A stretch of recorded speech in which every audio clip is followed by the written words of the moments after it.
Voice not clear. Now also, Dr. Prashant, is it audible now?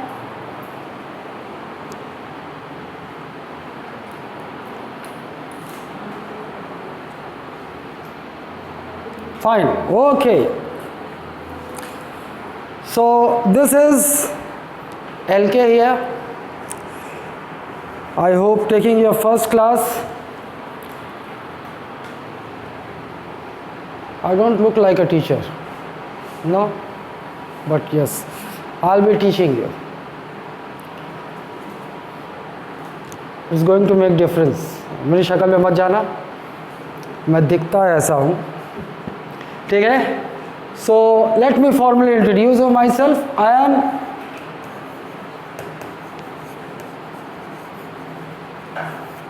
LK Nishad, founder, director of this coaching bureaucrats. So from today onwards, Dr. Prashant is quite busy man also. There is one more Dr. Prashant there, Prashant Agrawal, he is a psychiatrist, and one more Dr. Prashant Mahajan Nishad, one who will be teaching you science.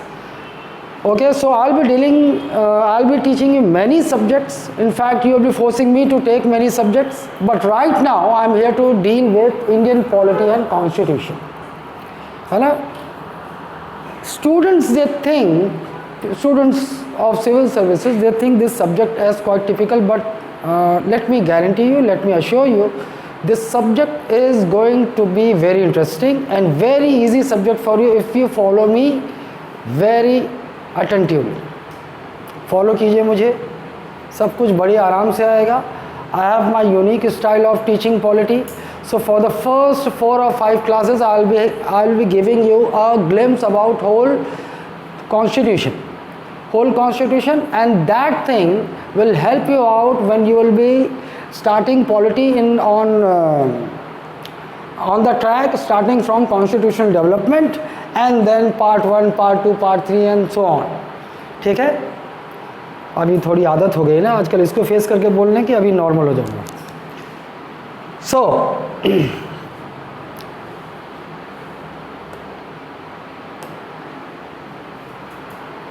मैं क्या करूंगा, मैं constitutional, मैं history में जाऊंगा. History से लेकर आपको कहानी सुनाते हुए आगे बढ़ूंगा. ठीक है? वो कहानी आपको बताएगी कि कैसे हमारा इंडियन कॉन्स्टिट्यूशन तैयार हुआ, इस बीच में क्या क्या हुआ, कैसे हुआ कॉन्स्टिट्यूशनल डेवलपमेंट, कैसे हुआ, ये स्टोरी. आज की class it will be more a story. ये आपको अंडरस्टैंडिंग देगा कि कैसे कॉन्स्टिट्यूशन हमारा प्रिपेयर हुआ है. ठीक है? उसके बाद नेक्स्ट क्लास में मैं आगे बढ़ूंगा, मैं थोड़ी टिपिकलिटीज़ बताऊंगा आपको. ठीक है? So now our story for Indian polity starts with the year 1600. The year 1600. It's obviously AD, not BC. 1600 AD. अच्छा, you people, do you know difference between BC and AD? सुने होंगे ना हिस्ट्री में BC and AD. पता है आप लोगों को? पता है BC, what is the difference between BC and AD? Reply कीजिए अगर पता हो तो वाई, नहीं पता हो तो नो. पता है ये आपको? आप जब भी हिस्ट्री पढ़ते हैं तो आप 2 ईयर के साथ आप BC सुनते हैं या फिर AD सुनते हैं? सत्येन पता है? यू पीपल पता है? हाँ, नहीं पता? तो मैं आपको, क्योंकि ये AD आ गया तो मैं पहले इसको बता देता हूँ थोड़ा सा, क्योंकि ये बहुत आप बार बार सुनेंगे. हिस्ट्री पढ़ेंगे तो आप तो BC AD सुनते ही रहेंगे, लेकिन लोगों को पता नहीं होता कि normally most of you people might be knowing this. Most of you, BC means before Christ. Before Christ. और AD को नॉर्मली लोग बोलते हैं आफ्टर डेथ. यही होगा दिमाग में, है ना? ये नहीं होता. दिस इज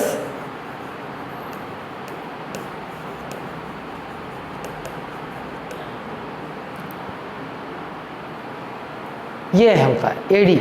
अब मैं बताता हूँ इससे कैलकुलेशन कैसे होता है। देखो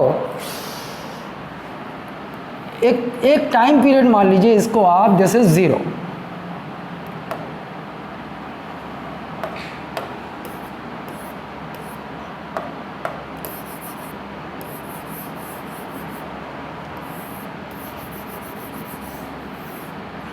दिस इज 0 बिफोर क्राइस्ट। आप इस डेट को ये मान लें कि this is the date when Christ Jesus Christ took birth. यहाँ बर्थ है जीसस क्राइस्ट का। इसके बाद वाला समय ये जो टाइम है और ये जो टाइम है, so before birth of Christ the time period is before Christ BC। After the birth of Christ जो टाइम इंटरवल चलता है this is AD, this is AD। अब कैसे कैलकुलेट होता है? 0 के बाद जाहिर सी बात है ईयर कैसे शुरू होगा, 1 2 3 ऐसे ही होगा, first year, second year, third year, ऐसा करते करते ये कहाँ जाएगा? This is first 100 year. इसे आप क्या बोलते हैं? This is century. 100 ईयर्स को आप क्या कहते हैं? सेंचुरी। ये फिर उसके बाद 101 102 102, फिर इसके बाद क्या आ जाएगा? 200। इसे आप क्या बोलेंगे? 200 AD बोल दीजिए। क्या बोलेंगे आप? इसे क्या बोल सकते हैं? इसे आप बोल सकते हैं this is 100 AD, this is 100 AD। ये पीरियड क्या है? AD में चलेगा, दिस इज 100 AD। या फिर आप इसे ऐसा बोल सकते हैं this is first century AD। Century का मतलब ही 100 होता है, तो आपने 100 को क्या लिख दिया? First century AD। इसको क्या लिख सकते हैं? This is second century AD, और you may call it 200 AD। ऐसे चल रहा है और हम कहाँ पहुँच गए अभी? This is 21st century AD। It means कितना? इतने साल पूरे हो गए, ये हुआ। क्राइस्ट से पहले, अब इसको ध्यान देना, ये रिवर्स ऑर्डर में चलता है। काउंट कहाँ से होगा? 1 2 3 यहाँ से काउंट होगा, 1 2 3 4 5 ऐसे 100 ईयर यहाँ भी होगा पीछे। क्राइस्ट से पहले भी 100 साल हुए होंगे। ये क्या है? BC में चल रहा है, तो दिस इज 100 BC। क्राइस्ट से पहले 100 साल पहले, दिस इज BC। और इसी को मान लो आपको सेंचुरी में कन्वर्ट करना हो तो क्या कहेंगे आप? First century BC। Is it clear ना? ये क्लियर है आपको? ये बार बार परेशान करेगा, तो एक चीज़ आज जान लो, and this is a GK for you. कहीं भी पूछ सकता है, इन इंटरव्यू एंड ऑल, कहीं भी। पता हो गया? This is not after death. कैसे याद रखोगे? डोमिनस खाओगे तो गैस होगा, then you will need Eno NO down, हो गया, खत्म। ठीक है? So our story starts from 1600 AD, और you will call it 16th century AD, ऐसा बोलोगे। So what happened on 16th century AD? East India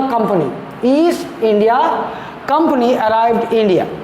East India Company arrived India. What was the purpose? They came here for trade. What was the purpose? They came here for trade.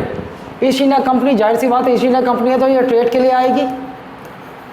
Why they were so interested in trade with India? है ना? ये भी एक कारण है। So when we are talking about 16th century AD, then there were no refrigerators, है ना? Refrigerator था नहीं। And in European countries the temperatures go so much down, even the temperature reaches -30 degree centigrade, -40 degree centigrade in some parts of Europe, upper portion of Europe. In geography you will better know about this. So because of this severe colder region, they need to, अरे यार, sorry, they need to adjust their body temperature according to the condition to survive. -40 degree centigrade में आपका blood जम जाएगा, है ना। सो उन्हें कुछ ऐसा रास्ता चाहिए कि जिससे उनका ब्लड जो है गर्म रहे, बॉडी गर्म रहे। तो उनके पास दो रास्ते हैं, है ना। उनके पास दो रास्ते क्या क्या है, या तो अल्कोहल लें, अल्कोहल। तो अब हम सोचते हैं कि वो लोग, उनकी आदतें गंदी है। बात ये नहीं है, बात ये है कि वहाँ का क्लाइमेट ऐसा है कि अल्कोहल उनकी ज़रूरत बन जाती है। अगर वो लेते हैं तो उनका बॉडी टेम्परेचर को वो मेंटेन करता है। And one more thing, diet में भी उन्हें कुछ चाहिए। So this is the reason why they rely upon meat. मांस में मीट जो आप खाते हैं तो उसमें ज़्यादा आपको वो हीट होती है और वो आपके ब्लड को, टेम्परेचर को मेंटेन रखता है। So this is the two ways, these are the two ways through which they keep themselves alive in these severe conditions। ये हो गया। तो अब उन्हें, when we are talking about 16th century AD, there were no refrigerators। तो अच्छा, एक और चीज़ होता है कि during winter season animals they go in hibernation period. क्या होता है कि जो जानवर होते हैं, बहुत सीवियर ठंडी आने वाली होती है, तो क्या करते हैं, उससे पहले वो अपना खाना इकट्ठा करते हैं और अपने अपने बिलों में घुस जाते हैं। तो जब ठंड आएगी तो उन्हें फिर जानवर मिलेंगे नहीं शिकार के लिए, तो वो मांस कैसे मिलेगा। तो उनके पास एक तरीका था कि ठंड आने से पहले हम क्या करते हैं, जानवरों को मार लेते हैं, शिकार कर लेते हैं और उनको सेव करके रख लेते हैं उनका मीट। लेकिन उसको इतने लंबे समय तक प्रिजर्व कैसे रख सकेंगे, है ना। We are talking about 16th century AD। Refrigerator तो इन्वेंट नहीं हुआ था। तो लेकिन उनको एक तरीका पता था कि we can preserve meat applying spices over meats. मसालों का एक लेप लगा देते हैं तो वो मीट को प्रिजर्व कर सकते हैं। एक रीज़न ये। So for this reason there was a huge demand of spices in European markets. ठीक है।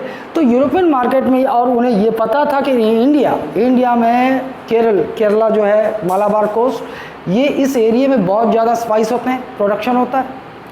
तो एक काम करते हैं, हम चलते हैं इंडिया, और इंडिया से हम मसाले खरीदेंगे बहुत सस्ते दामों में, और हम क्या करेंगे, एक तो हम कंज्यूम भी करेंगे, ब्रिटेन इंग्लैंड हमारा जो हम कंज्यूम करेंगे, हमारी ज़रूरत भी पूरी हो जाएगी, और बाकी स्पाइसेस हम यूरोपियन मार्केट्स में और देशों को बेचेंगे, अच्छे प्रॉफिट कमाएंगे। ये रीज़न था उनका। ये आए। And when we are talking about 16th century AD, who were ruling India? Mughals rule कर रहे थे इंडिया में। ठीक है। तो वो आए, दे टुक फरमान, means official order, official permission. They took farman, they got farman from Mughal emperors, and so they were allowed to have trade in India। ये हो गया। ओके, शुरू किया इन्होंने अपना बिजनेस, अपना ट्रेड शुरू किया इंडिया में। They used to buy spices in very low rates and they used to sell it in European markets for higher prices, and in this way they were having huge profits। ठीक है। अब 1600 AD से हम थोड़ा सा और आगे बढ़ते हैं, तो हम पहुंच जाते हैं व्हेन, कब पहुंचते हैं?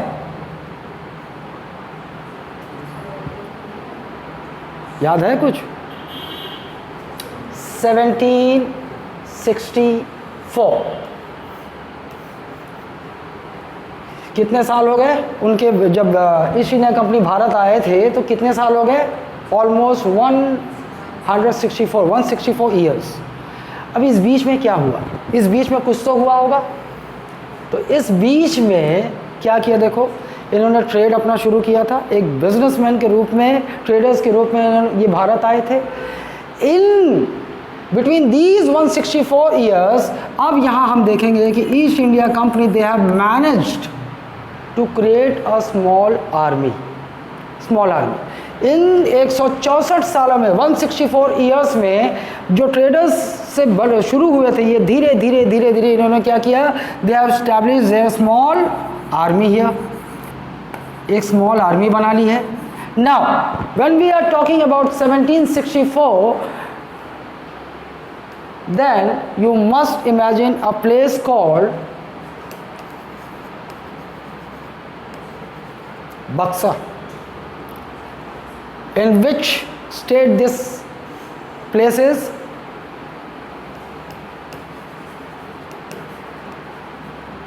बिहार। तो जब हम 1764 की बात कर रहे हैं तो हमको हमारे इमेजिनेशन में क्या आना चाहिए, एक प्लेस आना चाहिए Buxar, in which state it is, Bihar. क्या इमेजिन करोगे यहाँ पे? इमेजिन करोगे आप एक बहुत बड़ा सा बैटलफील्ड, एक बहुत बड़ा सा बैटलफील्ड। 1764 जब भी आपके दिमाग में आएगा, you will have a big battlefield in your imagination. इसकी तस्वीर कुछ कैसी होगी? एक तरफ, इस तरफ आर्मी खड़ी है, इधर आर्मी खड़ी है, बहुत बड़ी आर्मी खड़ी है, और इस तरफ भी आर्मी खड़ी है, बहुत बड़ी नहीं, छोटी सी आर्मी खड़ी है। ये आर्मी किसकी है? This is the army of east India company. And here on the other side, in Buxar, on the other side, you will find a joint army of, you will find a joint army of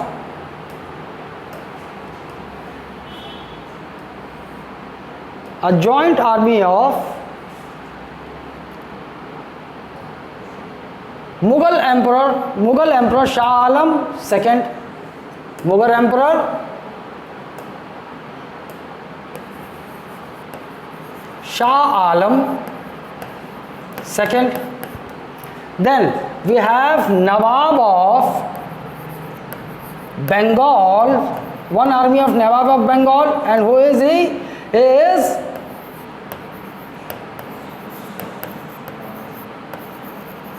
Siraj-ud-Dawla. Then one more Nawab of Awadh, and this is Shuja-ud-Dawla. This is Shuja-ud-Dawla. Now on one hand, on one side we have a joint army of three rulers: Mughal Emperor Shah Alam II, army of Shah Alam II. Then we have Nawab of Bengal, and who is Nawab of Bengal at that time? Siraj-ud-Dawla. His army is there. Nawab of Awadh, Shuja-ud-Dawla. ठीक, एक सिराज है, तो बंगाल सिरा गया, जानते हो? छत्तीसगढ़ में सड़ गया है, जानते हो? बंगाल सिरा गया, तो बंगाल का नवाब कौन था? सिराजुद्दौला। अवध का नवाब सूजा हुआ था, नवाब ऑफ अवध शुजाउद्दौला। ये जॉइंट आर्मी है हमारे पास, ये जॉइंट आर्मी है, 3 पार्टी आर्मी है हमारे पास ऑन वन साइड। किसकी? Army of Mughal emperor Shah Alam II, army of Nawab of Bengal Sirajuddaula, army of Nawab of Awadh Shujauddaula. बहुत बड़ी आर्मी है, इधर जॉइंट आर्मी है, इधर छोटी सी आर्मी किसकी? ईस्ट इंडिया कंपनी की। ठीक, अब देखिए ये होता है, and what is the result of this war? Result is they who small army of East India Company, they defeated joint army of all these three. किसने हराया? East India company defeated the joint army of Mughal Emperor Shah Alam II, then Nawab of Bengal Siraj-ud-Dawla, and then Nawab of Awadh Shuja-ud-Dawla। क्यों हरा दिया आसानी से? तो बताता हूँ। इनकी आर्मी, ये लोग क्या थे? भाला, तलवार ऐसे लेके आते थे, ऐसे घुमाते आते थे, and they were very advance in their weapon system. खत्म। तो this is how they manage to defeat such a huge army of joint army of all this three. हरा दिया। Although army of East India Company, they defeated the joint army of all these three, they never beheaded all them। उससे पहले क्या होता था? किसी ने हरा दिया तो क्या करते थे? सर कलम कर देता था, खुद जाके गद्दी पे बैठ जाता था। ऐसा उन्होंने नहीं किया। उन्होंने क्या किया? ओके, अब तुम लोग हमारे गुलाम हो गए, कोई मैटर नहीं करता, तुम मुगल एम्परर बने रहो, तू बंगाल का नवाब बने रहो, तुम लोग बने रहो, हम नहीं आएंगे, लेकिन अब जो हम बोलेंगे वो करोगे। अब स्थिति ऐसी हो गई। ये स्थिति कैसी हो गई? बंधन फिल्म के, बंधन देखे हो है सलमान खान वाली, ये तुम्हारे ज़माने की नहीं है, हैं? आप लोगों के ज़माने की नहीं है फिल्म ये, आप लोगों के ज़माने की नहीं है, लेकिन सलमान खान तो अब भी। आवाज़ आ रही मेरी प्रॉपर? रिप्लाई कीजिए, ये आ रहा है समझ में? बस वाई और नो लिखा कीजिए, बस वाई और नो। वो कोई सवाल हो तो आप टाइप कर दीजिए, मैं आपसे सवाल ले लूँगा, ठीक है? अभी फ़िलहाल जवाब सवाल आएगा नहीं, क्योंकि ये तो स्टोरी है, ठीक है? यहाँ तक क्लियर है? आई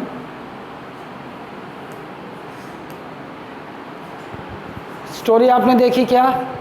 1600 AD East India Company India आई। For what? For trade. They started their trade with spices. किया धीरे धीरे इन 164 सालों में स्पाइसेस, टी, कॉटन, ये सारे ट्रेड वो करने लगते हैं। इंडिया से बहुत सस्ते दामों में उन्हें मिलते हैं और वो ले जाकर यूरोपियन मार्केट्स में ह्यूज प्रॉफिट के साथ बेचते हैं। ये कर रहे थे। देन ठीक है, तैयार है हम।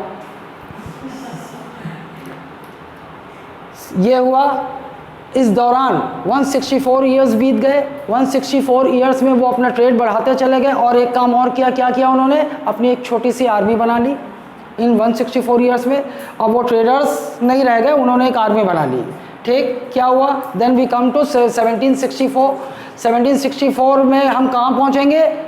हम बक्सर पहुँचेंगे, बक्सर के बैटल ग्राउंड में। इसीलिए 1764 is popularly known for battle of Buxar. आप हिस्ट्री में ये पढ़ेंगे 1764 मतलब battle of Buxar. Where is this place? Buxar in Bihar, ठीक है? इमेजिनेशन में आपके बैटल फील्ड में आपको एक साइड कौन दिखेगा?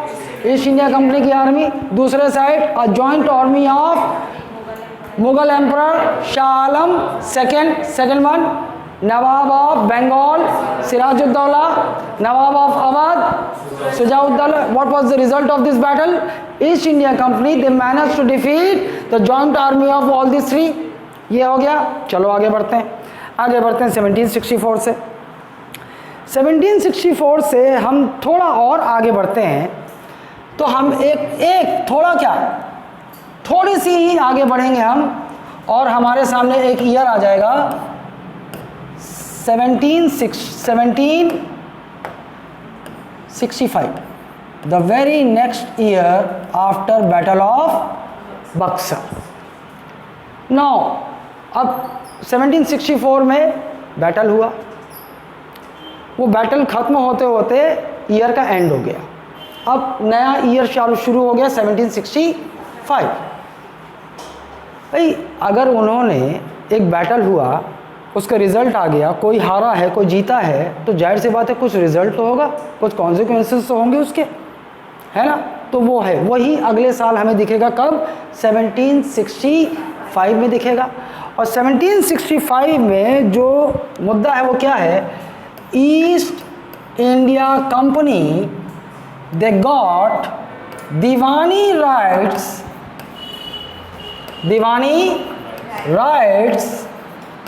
of 3 major places: Bengal,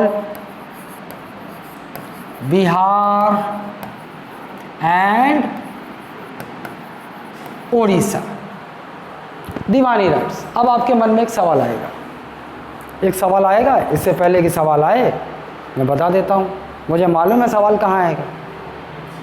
Deewani rights, ये वो तेरी दीवानी कैलाश खेर वाला दीवानी नहीं है, अलग चीज़ है ये।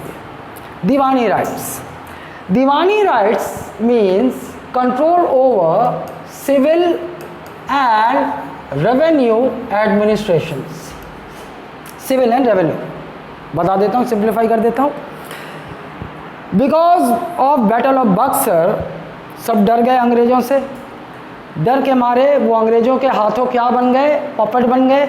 अब जो जीजा जी बोलेंगे वो करेगा, ऐसी स्थिति हो गई उनकी, ठीक है? जीजा कौन है यहाँ पर?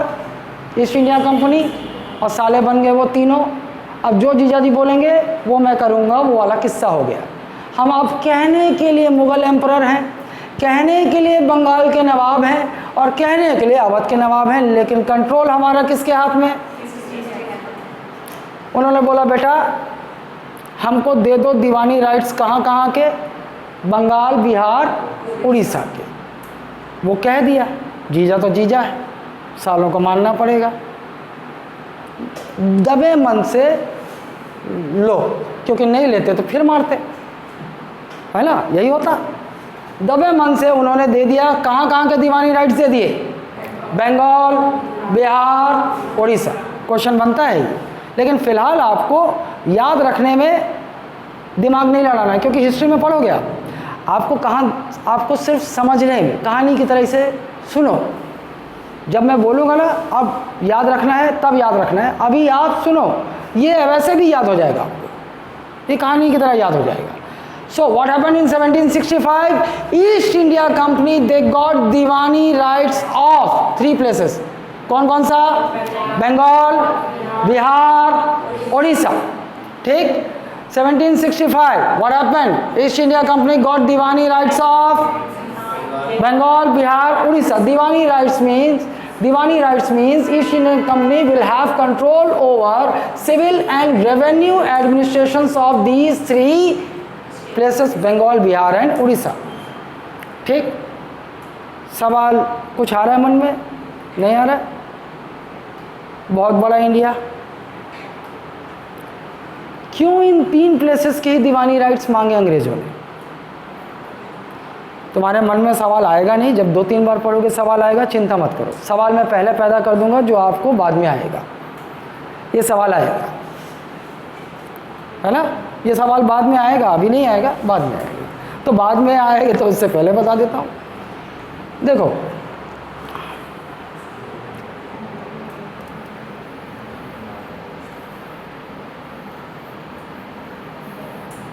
ये मैप मुझसे ढंग से बनता नहीं है, लेकिन आप समझ लो कि ये क्या है, ये इंडिया है। ठीक, ये दिस इज इंडिया। थोड़ा पेटला हो गया, कहीं से निकल गया है, लेकिन चलेगा। This is India. अब देखो, वी आर टॉकिंग अबाउट 1765। 1765 में Bengal province, India was divided into provinces. ठीक है, और जब हम प्रोविंस की बात कर रहे हैं तो देखो ये जो बंगाल, अभी आपको यहाँ पे थोड़ा सा बंगाल दिखता है, लगता है ना ये बंगाल है। यहाँ पर ये बंगाल नहीं था, बंगाल था बिहार, उड़ीसा, असम, और ये इतना बड़ा बंगाल प्रोविंस है। ये इंडिया में ये क्या था? ये था येलो कलर में, ये था बंगाल प्रोविंस। उस समय मतलब जिसे आज आप बांग्लादेश कहते हो। Where is Bangladesh? बांग्लादेश यहाँ है, यहाँ बांग्लादेश है। This is Bangladesh right now. ये क्या है? बांग्लादेश है, विदेश है ना, विदेश, भारत में नहीं है ये। This is Bangladesh. ये असम है, ये बंगाल है, और इसी के अंदर बिहार भी इंक्लूडेड था। This whole area was Bengal province. अब देखो, उन्होंने 3 जगह के दीवानी राइट्स मांगे, मतलब ये पूरा बंगाल, उड़ीसा भी मांगा और बिहार भी मांगा। मतलब उनका कंट्रोल पूरा यहाँ उन्हें चाहिए था कंट्रोल। क्यों ये कंट्रोल चाहिए था? एक सवाल है, कंट्रोल क्यों चाहिए था? देखो यहाँ से ये जो एरिया था, now for this thing you will come to a term called, geographical term called basin. Have you ever heard basin? Basin भजिया वाला बेसन नहीं है ये, दिस इज बेसिन, है ना। Look, this is a big river, you may call it Ganga, Yamuna, Brahmaputra, बड़ी सी नदी है कि क्या होता है, small rivers originating from different places, they come and join this main river। ठीक है, ये आके जुड़ते हैं यहाँ पर, कोई नदी यहाँ से आएगी, कोई इस साइड से आएगी यहाँ जुड़ेगी, कोई यहाँ से आएगी ऐसे आके जुड़ेगी, कोई यहाँ से आके ऐसे जुड़ेगी, कोई नदी ऐसी भी हो सकती है इसमें आके जुड़े, फिर ये आके यहाँ जुड़े।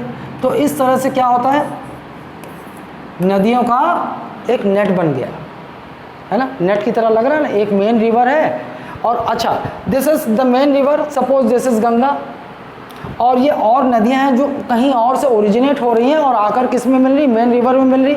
सो these green rivers they will be termed as tributaries. ये ग्रीन रिवर्स को हम क्या कहते हैं, दीज आर ट्रिब्यूटरीज।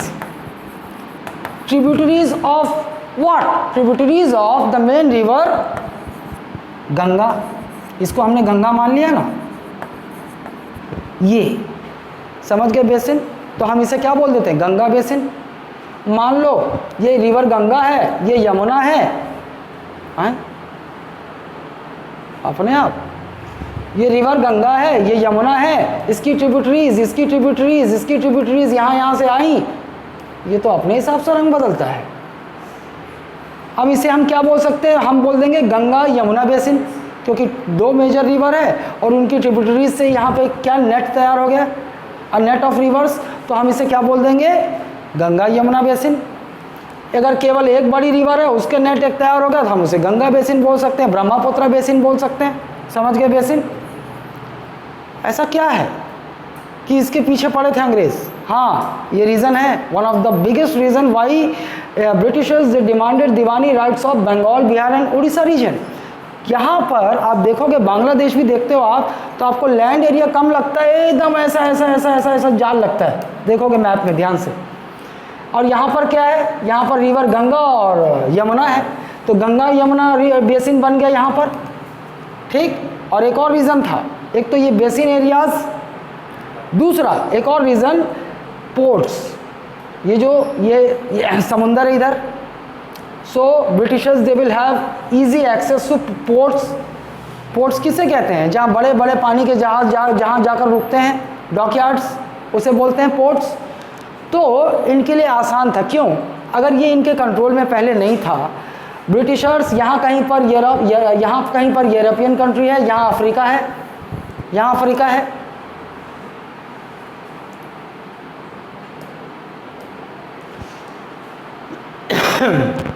ये समझ गए आप।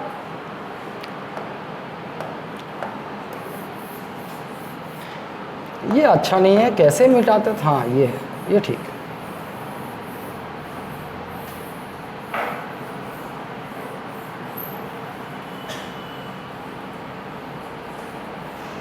अगर ये इंडिया है, देखो मैंने यहाँ लिख दिया है तो मैं बना नहीं पा रहा हूँ, लेकिन ये इंडिया है, यहाँ पर आपका बे ऑफ बंगाल है, ज्योग्राफी पढ़ोगे तो बड़ी अच्छी तरह से जानोगे। Here it is, you have bay of Bengal, here you have Arabian sea, यहाँ पर कहीं पर अरेबियन सी के बाद आपको क्या मिलेगा, here it is, this is Africa for you, Africa continent है ना, यहाँ अरेबियन सी है, बे ऑफ बंगाल है इधर, ये अफ्रीकन कॉन्टिनेंट है, यहाँ पर मेडिटेरेनियन सी मिलेगा आपको, और इसके ऊपर ये यहाँ पर एक बड़ा सा ये ऐसा क्या मिलेगा, यूरोप मिलेगा, इधर अरब और वो सब भी है, लेकिन ये क्या है, सपोज अभी मेरे पास ये लिख दिया, मिटाना पड़ेगा। तो दिस इज वो ट्रेड कैसे करते थे, वो ट्रेड करते थे इधर से मेडिटेरेनियन क्रॉस होते हुए ऐसे ऐसे करके ऐसे पहुँचते थे, ये शॉर्टेस्ट रूट बनता, नहीं तो फिर इनको पूरा ऐसे एक चक्कर लगा के उधर से, क्योंकि ग्लोब है ये तो बहुत लंबा पड़ता, तो ये उनका रूट था, सी रूट था, ट्रेड के लिए आए, चलो ठीक है, ये यहाँ आए। अच्छा पहले केप ऑफ गुड होप, ये मतलब ऐसे भी आते थे, तो ये रूट पड़ गया। अगर मान लो जब मुग़ल एम्परर, बंगाल का नवाब और ये सब का कंट्रोल है यहाँ पर, तो ये आएंगे तो इनको टैक्स देना पड़ेगा। they were supposed to pay taxes to Mughal emperor also, then Bengal, Nawab of Bengal also, tax देना पड़ता, तो तगड़ा टैक्स में चला जाता। दूसरा raw materials, because these basin areas, because of the net of the rivers here in basin areas, the soils below surface are very fertile। क्यों? क्योंकि पानी की कमी होगी नहीं, नदियों का जाल है, वहाँ का जो मिट्टी होगी बहुत फर्टाइल हो जाएगी। फर्टाइल हो जाएगी, इसका मतलब यह है कि प्रोडक्टिव, वहाँ का production 10 times and somewhere it can hike up to 20 times. और जहाँ प्रोडक्शन बहुत ज़्यादा है, इट मीन्स रॉ मटेरियल्स मिलेंगे इनको ट्रेड के लिए, और रॉ मटेरियल्स के लिए भी खरीदने के लिए इनको पैसे देने पड़ेंगे। अगर इनका कंट्रोल होगा इन रीजन्स में तो उनके पूरे ये स्ट्रॉन्ग बेसिन एरियाज़ पे कंट्रोल हो गया, इस डॉकयार्ड्स या पोर्ट एरियाज़ पे इन पे कंट्रोल हो गया। Now they are not suppose to pay taxes to anybody, now they are not suppose to pay money for raw materials any more. कैसे हुआ?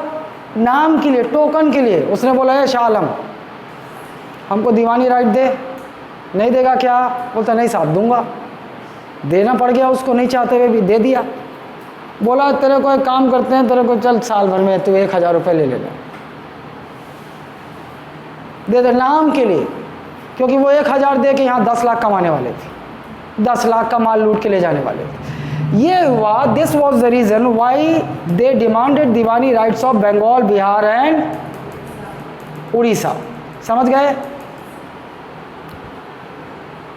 ये यार जब खींच देता हूँ बहुत सारा तो फिर मिटाने की दिक्कत। देखो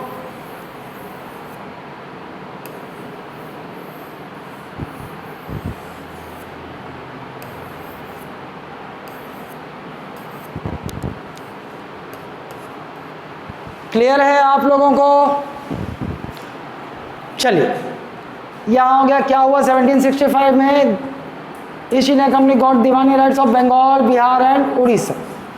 now this event is going to bring a huge change, और you may call it, this is going to turn the picture और fate of India, because this is the first time when East India Company, or you may call it Britishers, they tasted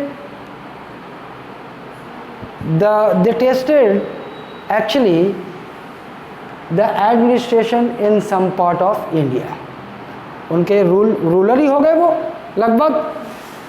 ये यहाँ से turn लेने वाला है। तो 1765 is considered to be the milestone for Britishers in India, क्योंकि यहाँ इन्होंने पहली बार कोई भारत की ज़मीन पर इन्होंने, भले ही इनडायरेक्ट, कहने के लिए तो वही लोग थे रूलर्स, लेकिन कंट्रोल तो इनका था। तो ये इन्होंने पहली बार भारत में रूल किया, बंगाल, बिहार और उड़ीसा पे। नाउ अब इनका लालच बढ़ जाएगा। अब ये सोचेंगे कि हम लोगों ने तो इन पूरे 3 लोगों की आर्मी खरा दिया, ये हमारा कंट्रोल में आ गया बंगाल, बिहार, उड़ीसा, अब तो हम पैसों में खेल रहे हैं, क्यों ना ये धीरे धीरे पूरे इंडिया को कब्जे में ले लें, पूरा इंडिया हमारा होगा, सब कुछ हमारा है। अब यहाँ से इनका लालच बढ़ गया, और 1765 से कहानी और आगे बढ़ेगी, और ये जाएगी कहाँ? हम आगे पढ़ते हैं और हम सीधे अब पहुँचेंगे कहाँ? 1765 से 1857, एक तीसरा डेट आ गया 1857। ठीक, 1857 कुछ याद आया है? First world war? ना ना ना ना ना, रिवॉल्ट ऑफ 1857, रिवॉल्ट ऑफ 1857। और जैसे ही 1857 आएगा, आपकी कल्पना में, आपकी इमेजिनेशन में एक आदमी आएंगे जिन्हें हम हीरो समझते हैं। He is Mangal Pandey. कौन है ये? मंगल पांडे, है ना? मंगल पांडे तस्वीर में आते हैं। मतलब अब ब्रिटिशर्स को आए हुए इंडिया में कितने साल हो गए? Almost 250 years, 250 years. And when we are talking about 1857, by this time means with the passage of 250 years, now Britishers, they have managed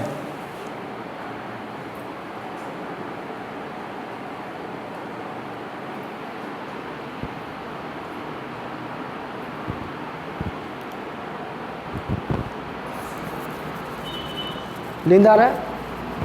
पक्का आता है? पहले पहले आएगा तुमको, आएगा, मुझे भी आता था। मंगल पांडे। सो क्या देखेंगे हम? कि इन 250 ईयर्स में when we come to 1857, now by this time whole of India is under control of Britishers. 1765 से जो शुरू हुआ था, अब क्या हुआ 1857 तक, whole of India is under control of Britishers, East India Company. अब सब कुछ कब्जे में है, ठीक। अब जब सब कुछ कब्जे में है तो 1857 में they manage to create a very huge army. बहुत बड़ी आर्मी भी चाहिए उनको, है ना। बहुत बड़ी आर्मी बना ली ईस्ट इंडिया कंपनी ने, और उस आर्मी में around 60% they have soldiers, Indian soldiers. उन्होंने इंडियन सोल्जर्स को भी रिक्रूट कर लिया अपनी आर्मी में।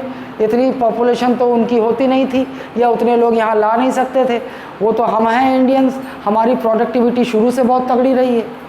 खाने को हो ना हो, बच्चे बहुत थे, पॉपुलेशन बहुत था।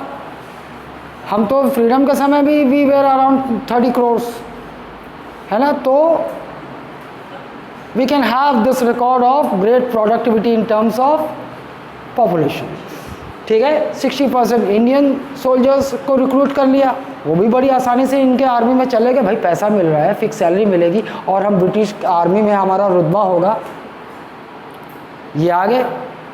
इसमें हिंदू भी थे, मुस्लिम भी थे।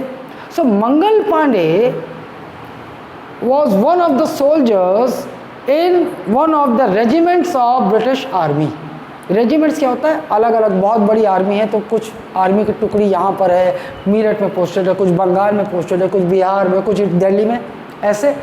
तो इनकी जो रेजिमेंट थी वो बंगाल रेजिमेंट के, कौन, मंगल पांडे कौन से रेजिमेंट के सोल्जर थे, Bengal regiment. And at that time Bengal regiment was in duty, was posted in Meerut. Meerut, ठीक, Meerut, Meerut you know, Meerut is in UP. Meerut is a district in Uttar Pradesh, ठीक है, मीरठ। अब मीरठ में on one particular day Mangal Pandey after taking bath from somewhere in Meerut, तालाब से नहा के आ रहे थे। A sweeper was doing his job, उसकी परछाई पड़ गई या कचरा पड़ गया तो मंगल पांडे भड़क गए कि मूर्ख, तूने मुझे अशुद्ध कर दिया, अभी अभी मैं नहा के आया था। And when we talk about 1857, मतलब वहाँ ऑर्थोडॉक्स, है ना, ये सब जातिवाद और ये सब बहुत था, है ना। तो ऐसा हुआ तो वो हंसने लग गया स्वीपर, ही स्टार्टेड लाफिंग। तो बोल रहा है, एक तो तूने मुझे अशुद्ध कर दिया, मैं जाति का ब्राह्मण, और तू हंस रहा है। बोलता है तुम्हारी जाति बची कहाँ। वो बोलता है क्या बकता है। वो बोलता है आओ मैं तुम्हें कुछ दिखाता हूँ। और मंगल पांडे को लेके जाता है ब्रिटिश, मीरठ में ही ब्रिटिश एक फैक्ट्री होती है ब्रिटिशर्स की। ये इस फैक्ट्री में क्या बनता है, कार्ट्रिज। क्या बनता है इस फैक्ट्री में, कार्ट्रिज। कार्ट्रिज किसे कहते हैं, गोली जो होती है ना, गोली के बाहर जो कवर होता है उसे कार्ट्रिज कहते हैं। लेकिन अभी आप जो कार्ट्रिज देखते हो वो तो बढ़िया होता है, एकदम मेटल का होता है। उस समय ऐसा नहीं होता था। सो what happened in during 1857 1850s, Britishers they introduce a new rifle called Enfield rifle. क्या इंट्रोड्यूस किया ब्रिटिशर्स ने इंडियन आर्मी में, एनफील्ड राइफल। एनफील्ड राइफल, अब इस एनफील्ड राइफल की खासियत क्या थी, ग्रीस्ड। तो एनफील्ड राइफल की खासियत ये थी, आपने देखा होगा पुरानी फिल्मों में, बंदूक रखते थे, ऐसे निकालते थे, छर्रा भरते थे आगे, फिर ऐसे खोदते थे और फिर उसके बाद फायर करते थे। तो उस समय छर्रे होते थे, है ना, और उस छर्रे को गन पाउडर या उसमें भाई एक प्रोटेक्शन में रखना पड़ेगा ना।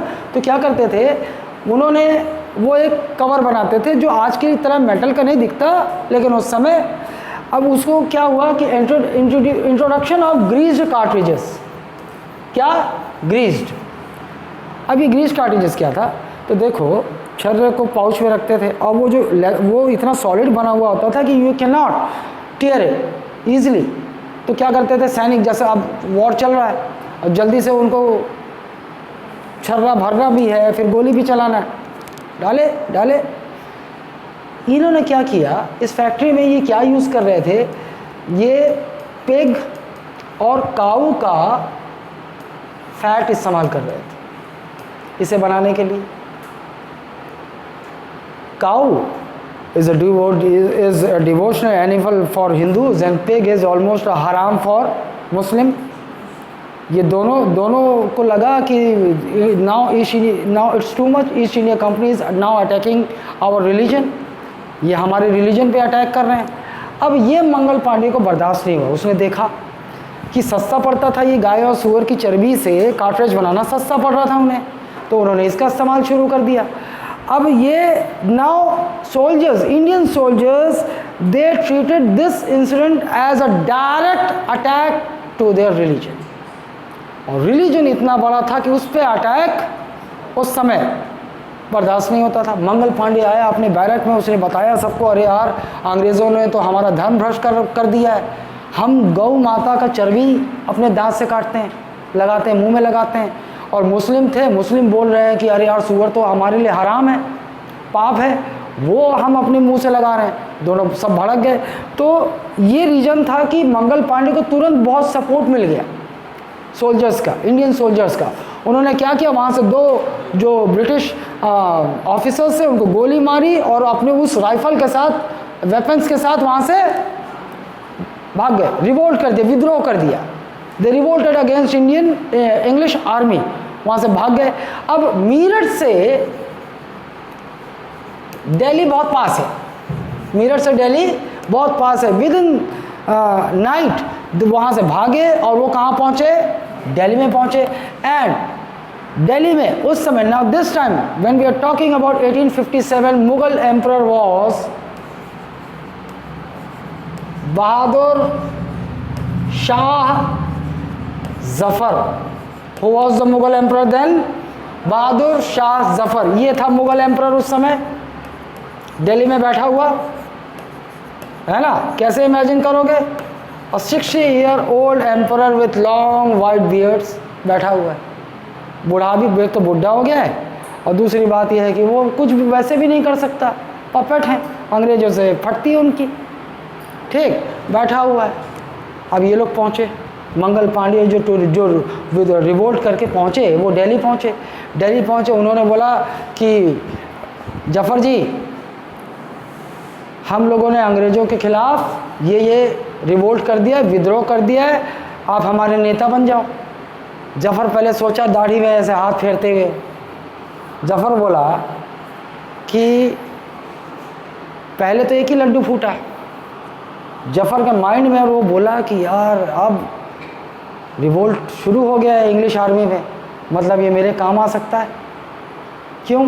क्योंकि जो इंग्लिश आर्मी है उसमें 60% तो इंडियंस हैं, और इंडियंस अगर रिवोल्ट कर दें सब एक साथ तो उनके अंग्रेज़ों ने तो उन्हें हथियार भी दे रखा है, सब एक बार में अंग्रेज़ों को साफ कर देंगे, वापस मेरी पावर मेरे पास आ जाएगी, मैं अब कहने का नहीं, अब रियल पावरफुल एम्परर बन जाऊंगा फिर से। तो इस चक्कर में बुढ़ाऊ गलती कर गया। हाँ, बुढ़ाऊ, उन्होंने बोला तुम बहादुर शाह जफर हमारा नेता, हाँ मैं तुम्हारा नेता हूँ, कर लिया। अब बहादुर शाह जफर क्या है कि इनसे बहुत लोग उस समय वैसे भी चिढ़ रहे थे। बहादुर शाह जफर, सबको हो गया कि बहादुर शाह जफर, ये जो रिवोल्ट शुरू हुआ इसमें इसके लीडर बहादुर शाह जफर है, मतलब बहुत आसान हो गया कि अब खबर फैलाना और मदद इकट्ठी करना। तो बहादुर शाह जफर ने अनाउंस कर दिया मैं नेता हूँ इस विद्रोह का।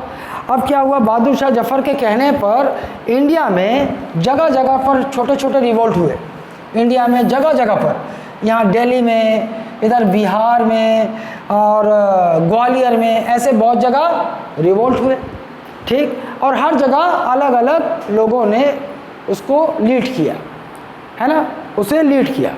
जैसे कानपुर में आप सुनेंगे तो तात्या टोपे का नाम आएगा, आप पढ़ोगे हिस्ट्री में, ज़्यादा डिटेल नहीं जाता। बिहार में आप सुनोगे तो कुंवर जगदीश सिंह का नाम आएगा, है ना।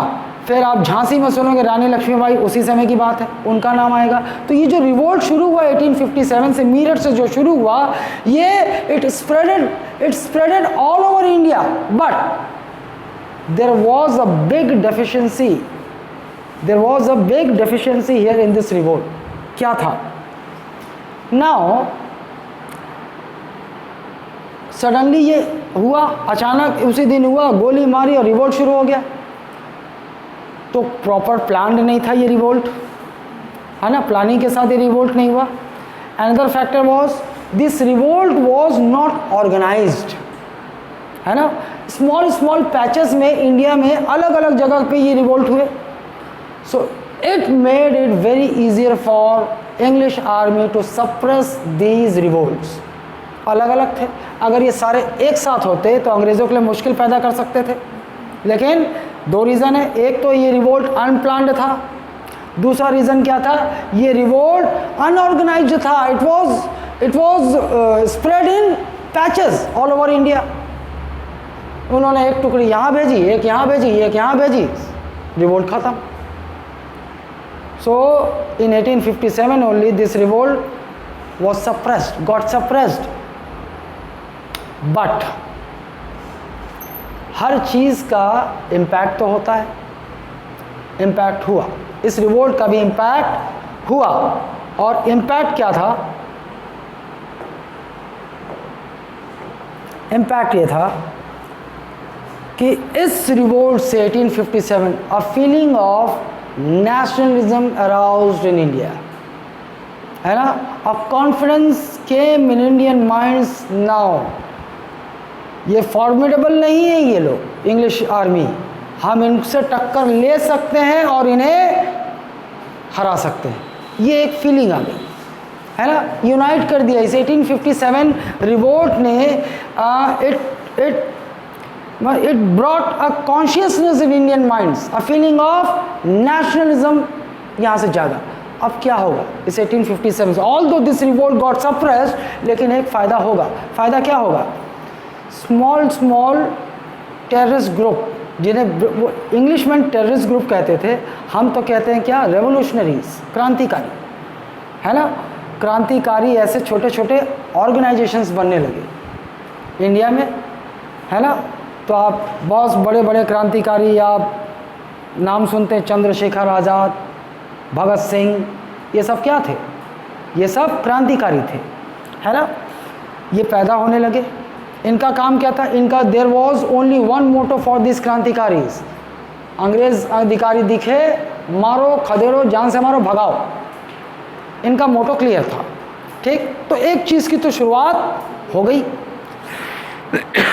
अच्छा, अब यहाँ से हमारी कहानी और आगे बढ़ती है और हम कहाँ पहुँचते हैं, 1885, एक और ईयर में पहुँचते हैं, ठीक है। देखो वहाँ से कहानी शुरू हुई, क्या हुआ 1600 में, ईस्ट इंडिया कंपनी देखे इंडिया एज ट्रेडर्स। अब वहाँ तो जानते हो मसालों के व्यापार से शुरू किया, कॉटन, टी, सब में धीरे धीरे व्यापार करते गए। फिर 164 ईयर आगे चलते हैं, कहाँ पहुँचे, 1764, इवेंट ने बैटल ऑफ बक्सर। एक तरफ ईस्ट इंडिया कंपनी की आर्मी, दूसरी तरफ joint army of 3, Shah Mughal emperor Shah Alam second, Nawab of Bengal Sirajuddaula, third one Nawab of Awadh, इन तीनों की joint army. What was the result of this battle, East India Company they defeated this joint army of this 3। Then फिर क्या हुआ, what was the result of battle of Buxar in the very next year 1765, what happened, East India Company they got Deewani rights of Bengal, Bihar, Orissa. Reason आपको पता है क्यों, ठीक। Then after 1765 we moved on to 1857, क्या हुआ, revolt of 1857, and this revolt of 1857 is considered as the first war of independence in the Indian history. इसी को बोला जाता first war of Indian independence, यहाँ हुआ, ठीक। अब यहाँ पे क्या रीज़न बना इस रिवोल्ट का, use of greased cartridges in the rifles, है ना। और वो ग्रीस्ड कार्ट्रिजेस किससे बनते थे, फैट से बनते थे, ओके। फिर क्या हुआ, ये लोग वहाँ से मारे, पहुँचे कहाँ, who was the Mughal emperor in that period, Bahadur Shah Zafar, ठीक है। रिवोल्ट हुए इंडिया में जगह जगह पर, कोई रिवोल्ट सक्सेसफुल हुआ क्या, Britishers they manage to suppress all the revolts all over India, suppress कर दिया। Now this is going to bring a change. For the first time अब अंग्रेज़ों को डर लगा, अब डर लगा, है ना, डर लगा, और उनको ये लगा कि यार अभी तो थोड़े से सैनिकों ने रिवोल्ट किया और हमारी आर्मी में तो मोर देन 60% इंडियन सोल्जर्स हैं, हमने हथियार भी दे रखे हैं। अगर इन लोगों ने फिर से ऐसा रिवोल्ट किया और सारे इंडियन सोल्जर्स एक साथ हो गए तो रातों रात हमको साफ कर देंगे। ये डर आ गया इनके मन में। ये डर आया तो क्या हुआ, अभी तक इंडिया में एडमिनिस्ट्रेशन की कमान किसके हाथों में थी? ईस्ट इंडिया कंपनी के। East India company was itself a trading company of England, ठीक है।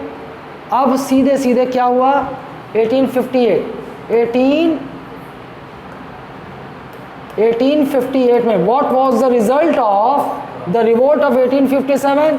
So British queen took control over administration of India, control over administration in India। अब तक ईस्ट इंडिया कंपनी करती थी, अब किसने कंट्रोल ले लिया? सीधे ब्रिटिश क्वीन ने, ब्रिटिश क्राउन ने। मतलब अब इंडिया किसके डायरेक्ट कंट्रोल में चला गया?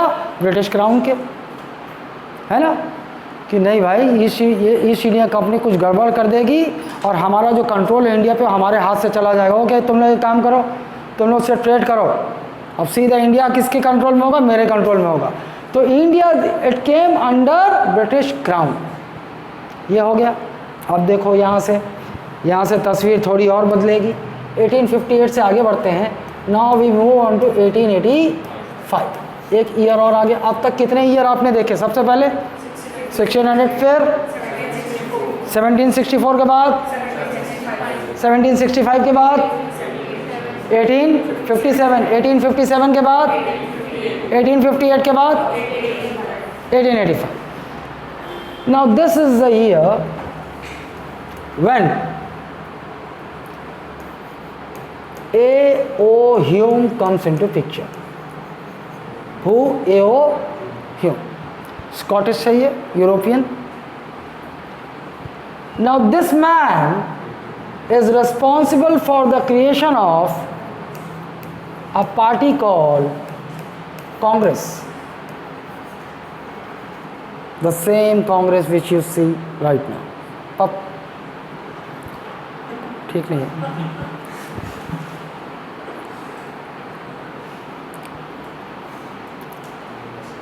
मिस्टर राहुल गांधी,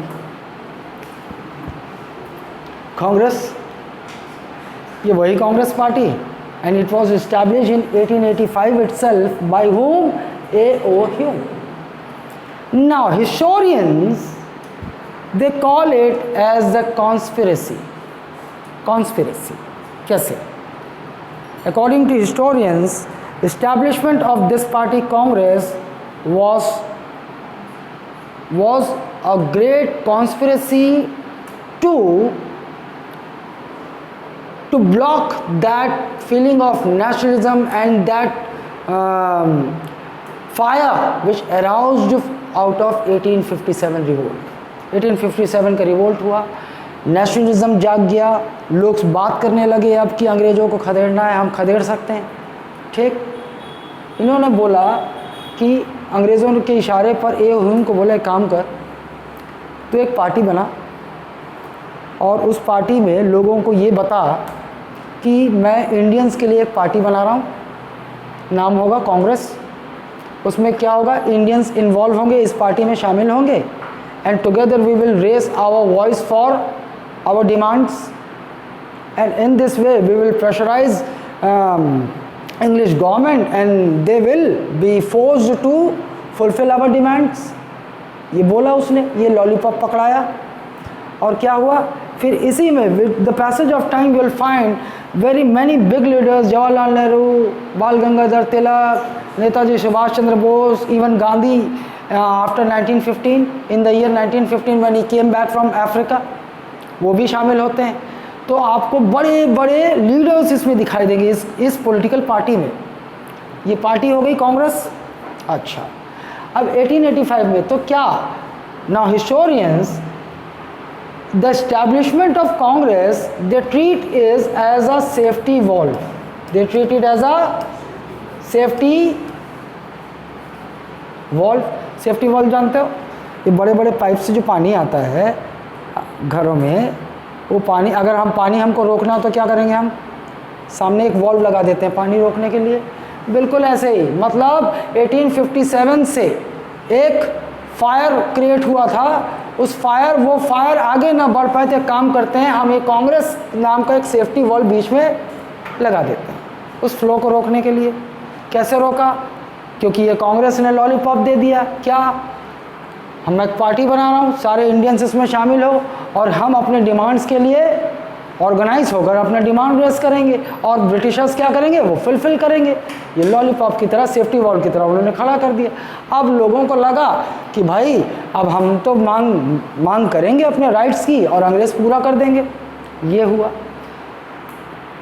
तो हुआ ये कि अगला ऐसा रिवोल्ट आपको बहुत जल्दी देखने को नहीं मिलेगा। क्यों, लॉलीपॉप बहका दिया कि भाई अंग्रेज़ों ने स्वयं कांग्रेस पार्टी की डिमांड बनाई है ना, और इससे क्या होगा कि अंग्रेज़ों, इंडियंस जो है अपनी डिमांड करेंगे और अंग्रेज़ पूरा करेंगे। अब यहाँ से राजनीति शुरू हो गई। अब इस 1885 से और हम आगे चलते हैं, आगे पहुँचे हैं,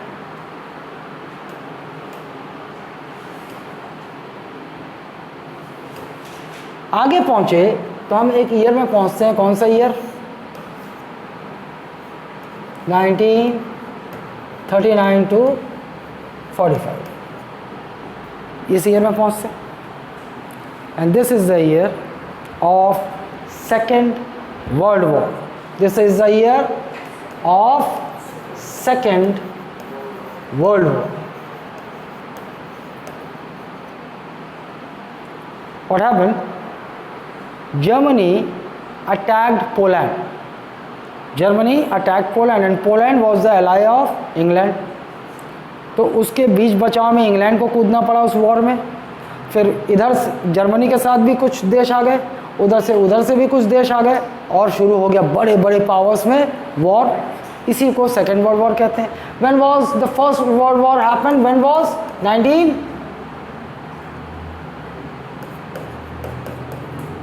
ये फर्स्ट वर्ल्ड वॉर का पीरियड है and this year is considered as second world war. 6 साल चला। कितने साल चला ये वर्ल्ड वॉर? 6 साल। 1939 में शुरू हुआ, एंड कब होता है? 1945। 6 साल चला ये वर्ल्ड वॉर। बहुत कुछ इसका भी इम्पैक्ट हुआ। 6 साल चला तो by this time the money they earn from India, Britishers they earn from India, जितना लूटा खसोटा डकैती डाली इंडिया से, वो सारे पैसे कहाँ जा इन्वेस्ट होने लगे? वॉर में, है ना। And now this is going to make them weaker, financially weak. ठीक, पैसे उनके वहाँ जा रहे हैं, घुस रहे हैं। बहुत बड़ी आर्मी बना ली थी ना इंडिया में, इस आर्मी को अब कहाँ भेज रहे थे? वर्ल्ड वॉर में। और 60% आर्मी इनकी वर्ल्ड वॉर में जाके मरती जा रही थी। Now because of this world war Britishers they got financially and military power से भी वीक हो गए। अब तो और मुश्किल है। क्यों?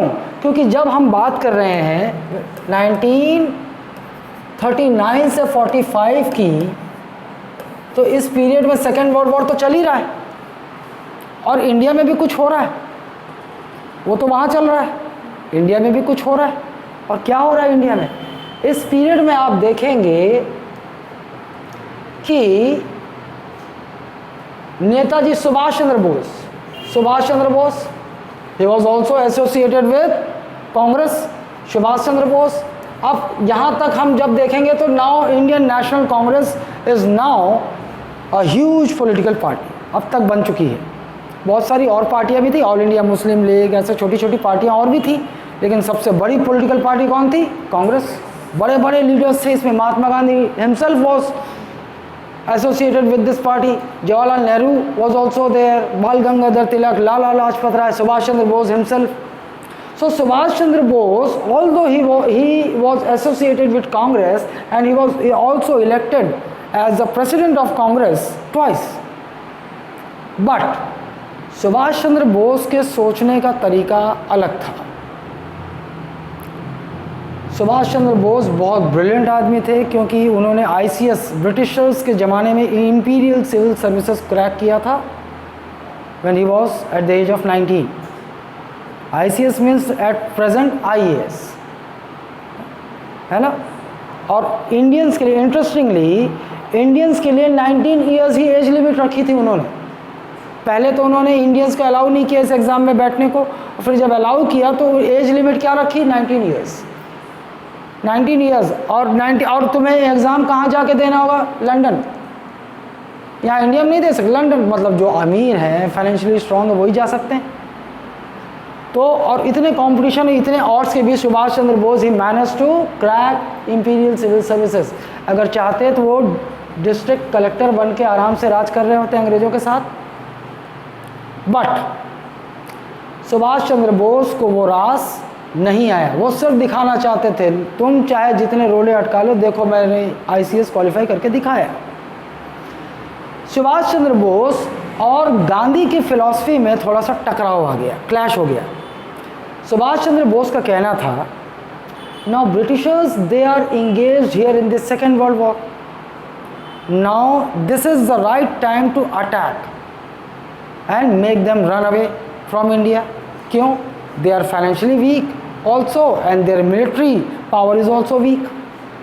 गांधी ना, नॉन वायलेंस। हम क्या करेंगे, हम एक तो तख्ता बनाएंगे, अंग्रेज़ों ऐसा दो, हमको ये दो वो दो, तख्ता बनाएंगे और तख्ता बनाने से अंग्रेज़ हमको छोड़ के चले जाएंगे। I strongly don't agree with this.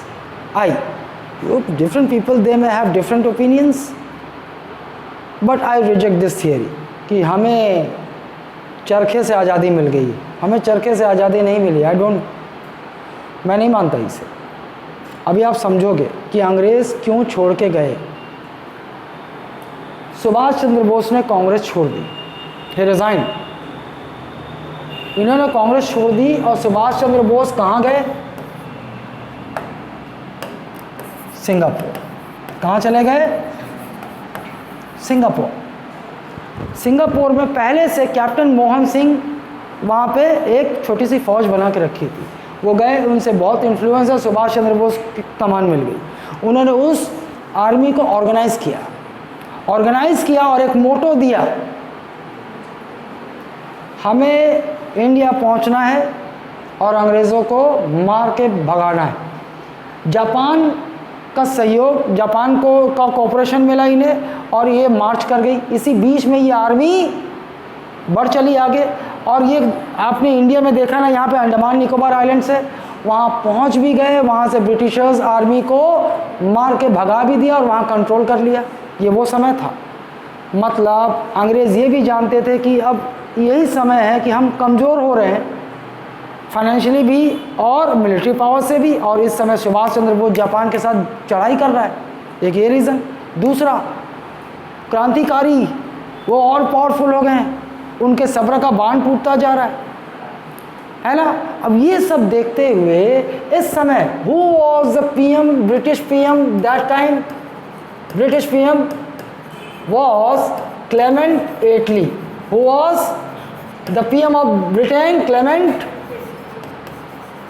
Attlee. Kettle जो बोल लो, एटली केटली, सीमेंट केटली जैसा बोल लो, क्लेमेंट एटली। डिप्लोमेटिक ब्रेन लगाया इसने। You know, Britishers, they managed to dominate how much countries? Around 54 countries. गुलाम बना के रखा था, इंडिया समेत। चाइना भी था, है ना, चाइना का भी पोर्शन में। तो कितने, almost 54 countries. Now they are free. Now they are independent.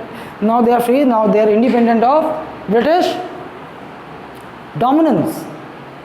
But those who some somewhere in history ever they were colonies of Britishers, तो उन्हें हम क्या कहते हैं, कॉलोनीज मतलब वो उनका कंट्रोल था वहाँ।